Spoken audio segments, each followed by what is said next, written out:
idol, first time ako makakita ng karate versus sa Wing Chun. Ito, dito ko napatunayan na hindi pala basta-basta rin yung Wing Chun na practitioner. Yun yung mga idol na grabe, yung mga rapid strike niya. Tsaka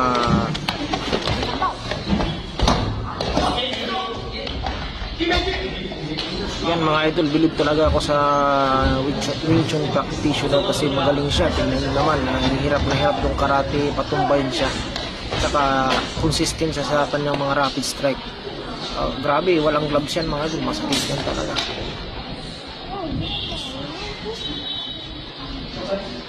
Mga idol, habang nagra-rapid strike siya, tumitira siya ng lower side kick o stamping sa kalaban.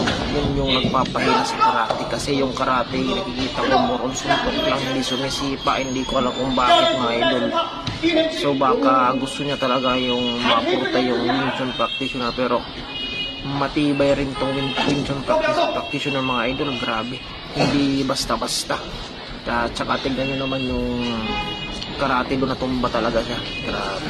Ko mga idol sa Wing Chun practitioner, parang exposed siya sa sparring.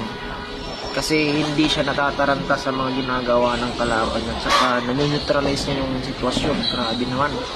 So parang experienceado taong to